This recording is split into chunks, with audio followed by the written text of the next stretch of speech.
So, what does it take to create real wellness at work? Too often, you see people in classes who would be doing wellness things anyhow, and I don't think they're the ones we want to reach. So, that kind of discussion is going to come up starting right now. And here we are on the HR Hub podcast with me, Andrea Adams. Keep listening to learn about this and anything related to HR. You can also find me on YouTube. So today my guest is Tim Borys. Tim's been in the wellness industry quite a while. He's passionate about helping organizations go beyond the superficial and create wellness changes that impact the bottom line. He's an author, a speaker, and he has his own podcast called the Working Well podcast. Hi, Tim. How are you? Awesome. Glad to be here. Great. Well, I'm glad to have you. We were just saying before I clicked record that we have some meaty topics today. So I'm going to dive right in. And so, in relation to my intro, it does seem to me that we create these programs, we build a gym, we hire instructors, but mostly those programs reach the people who are already doing those things in some facet in their life. So, two questions about that. One, is my observation right? And regardless, why are so many of the wellness programs we put into place superficial? Well, that's again, a big question. Yes. Yeah. I know. Well, Like, we're all trying, we're all well intentioned. absolutely, yeah. I've I've yet to meet someone in the wellness or HR industry that's in it for the money. Yeah. Yeah, it's true. And all these programs are out there, and people want to make an impact. But I think the biggest thing is, what is wellness? So many people define wellness differently. People are looking at the wellness tactics, and this is where I usually help by asking people to differentiate between wellness and well-being. Because that wellness is the stuff you do to ideally improve well-being, Hmm. but there's not always a connection, because you can have the gym and you can have the benefits plans and you could have all these things, the yoga classes at lunch and the, fruit bowls and the all Yeah. these tactics that people have done over the years. Yes. You can check those boxes and still not have well-being in your people. This is where I feel HR is well-meaning, but not necessarily making the impact that they can. And there's lots of reasons for that. But I think it comes down to, first, the definition. Hmm. What is it we're doing? Are we checking boxes, or are we improving well-being?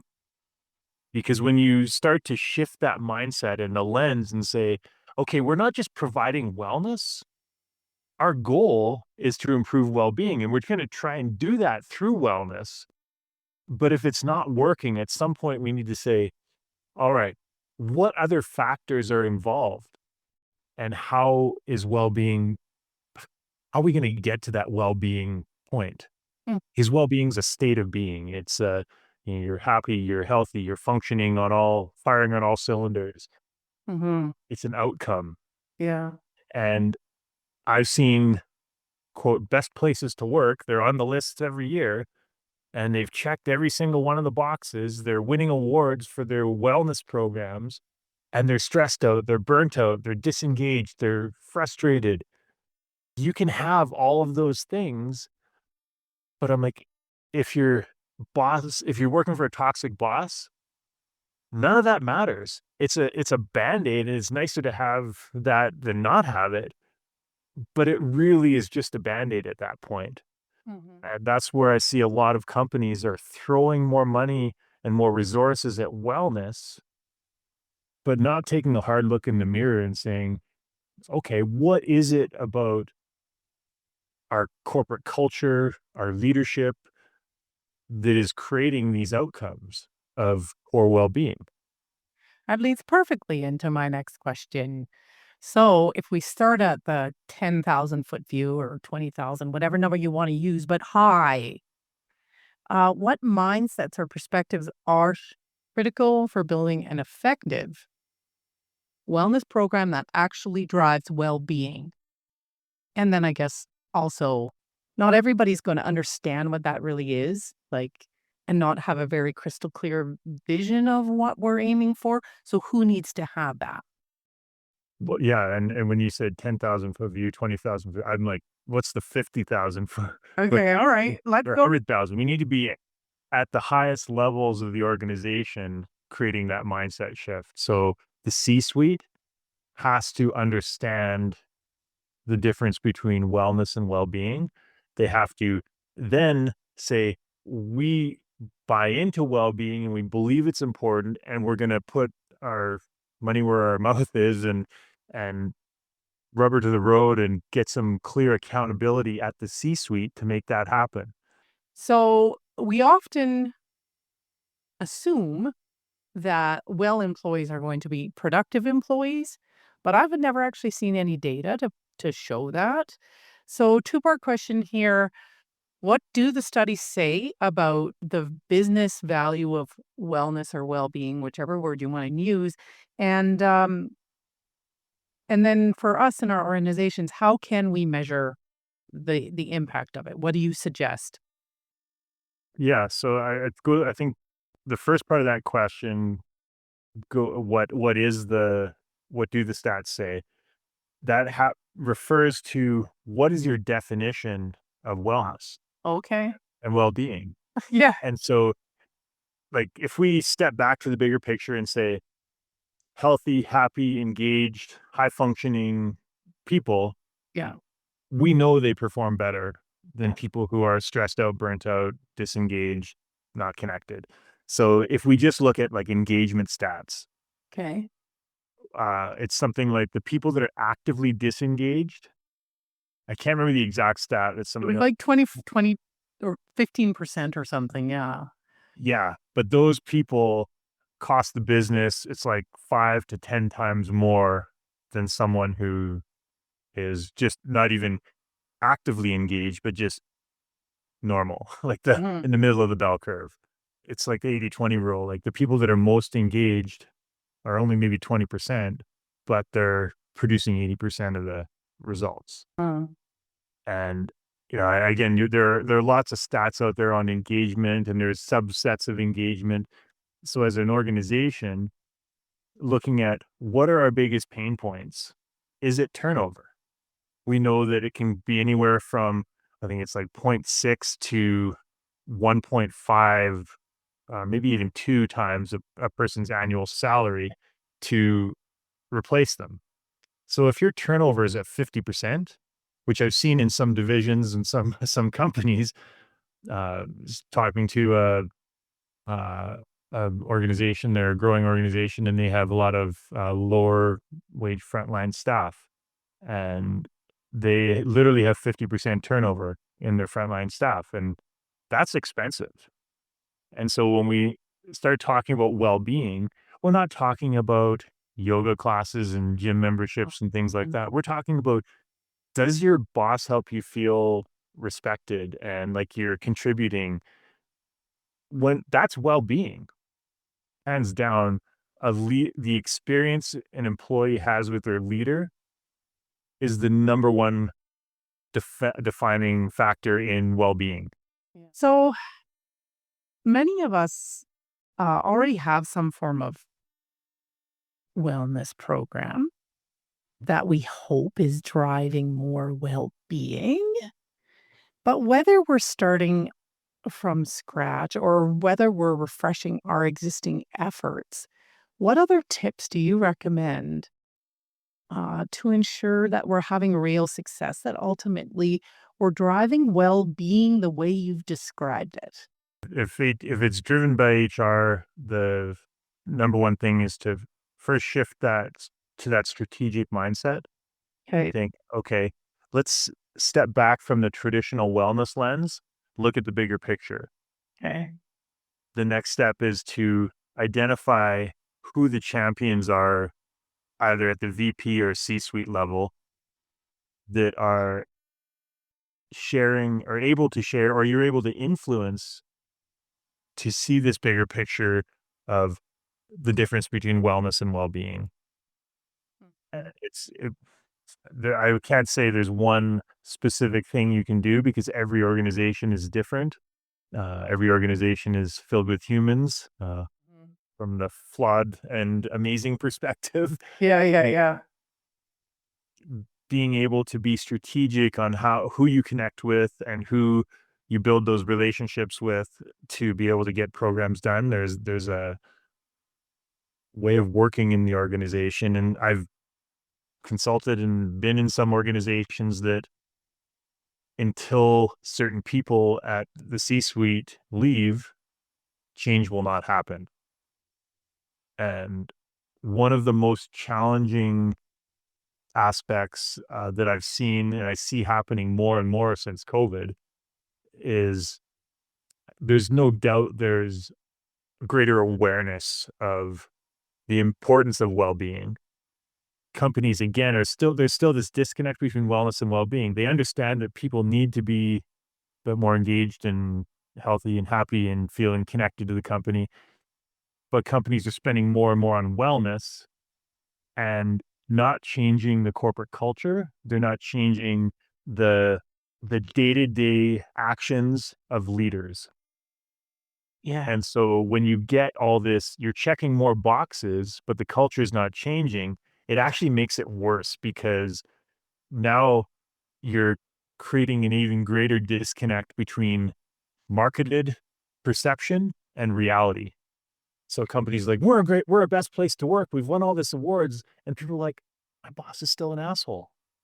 Like, what why do I hate going to work every day if we're a best place to work? We've got all these things, but my leader doesn't support me utilizing them, or it's almost dangled as a carrot and then pulled away because it's like, well, you book meetings over lunch and right up till this time, so I can't use the resources we have. So how do we differentiate between the marketing, Yeah, yeah, yeah. recruiting side and the day-to-day reality of the business? Let's say you had $100,000 to invest in whatever they are doing. For the majority of your clients, how would you allocate that money? I'd say 100% of it will go towards things that improve well-being.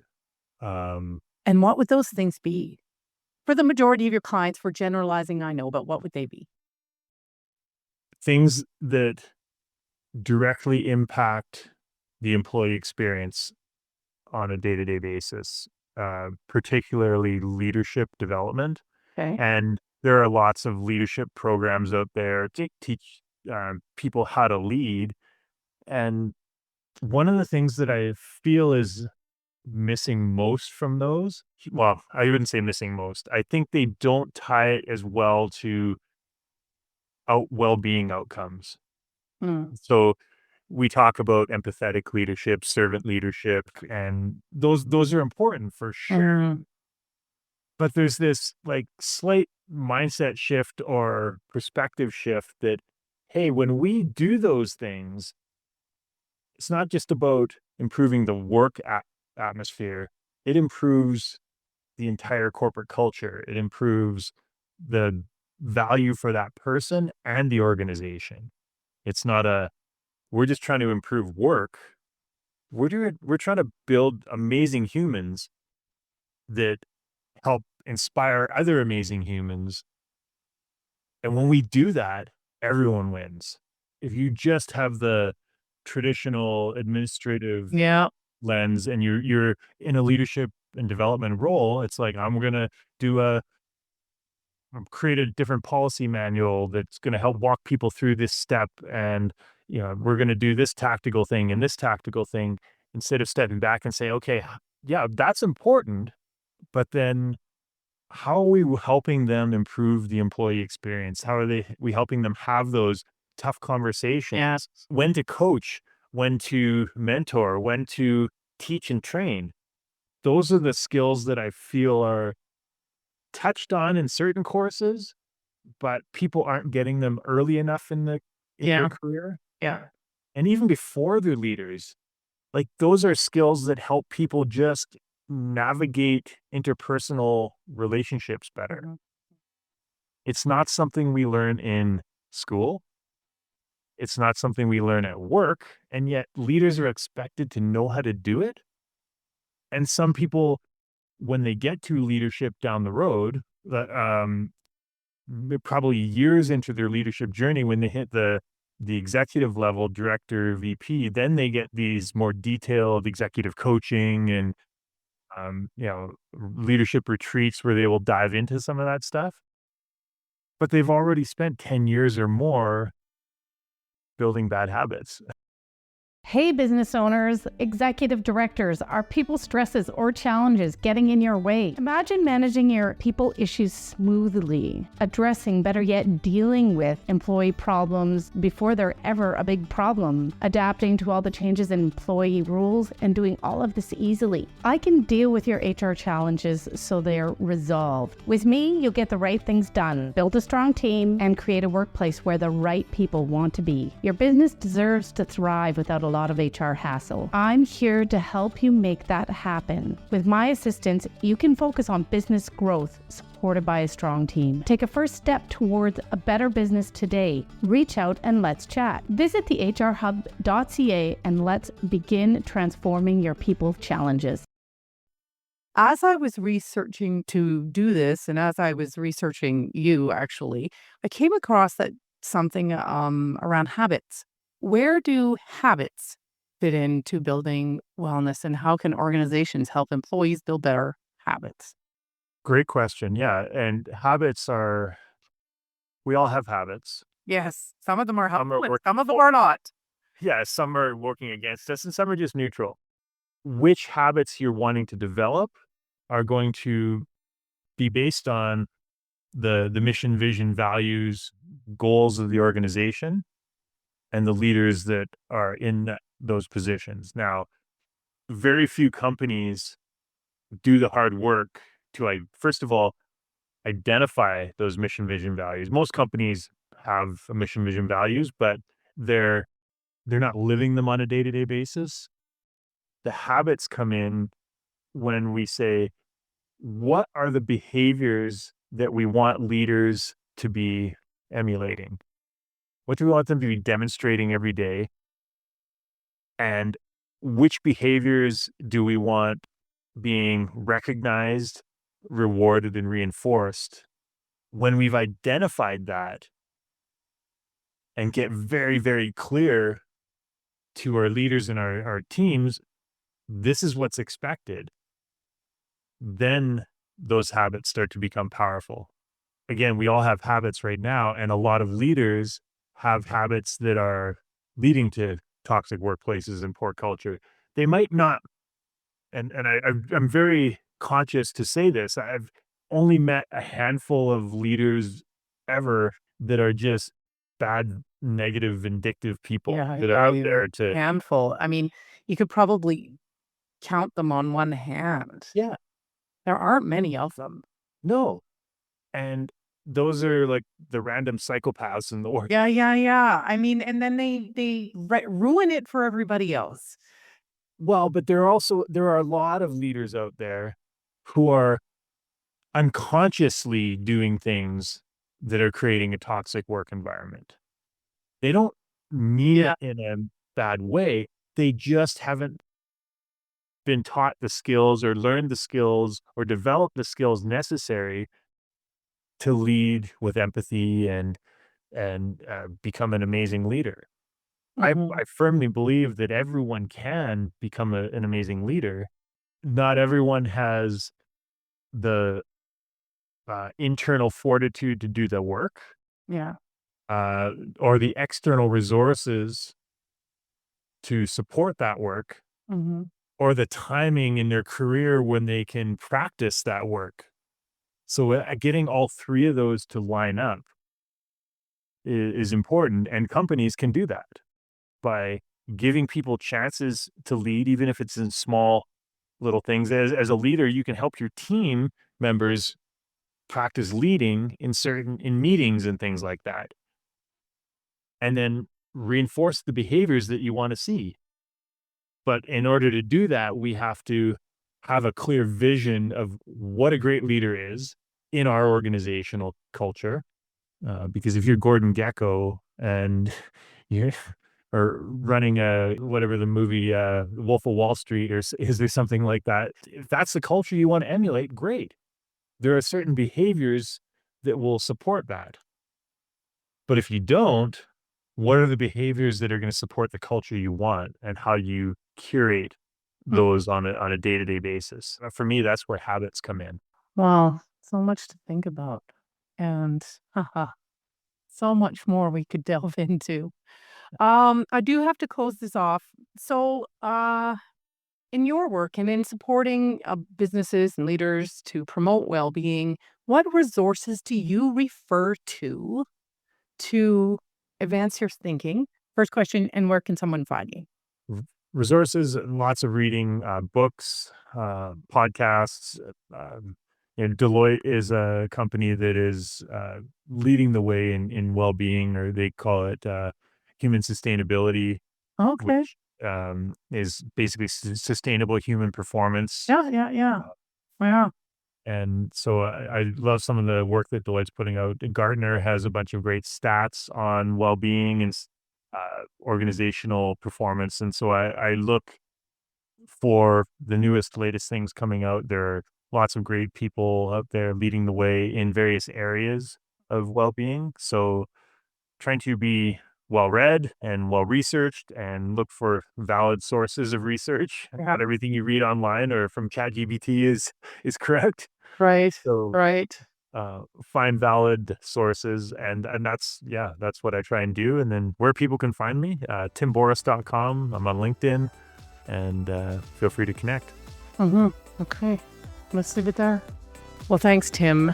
That really felt like full circle for me. It brought together so many ideas that I've heard in other podcasts or other episodes that I've recorded. Some of the parts around, well, in particular, and of course, leadership development. However, we can't talk about any of these things anymore. We have reached the end of the episode. So thanks for listening out there. We'll catch you next time when I talk with another insightful guest.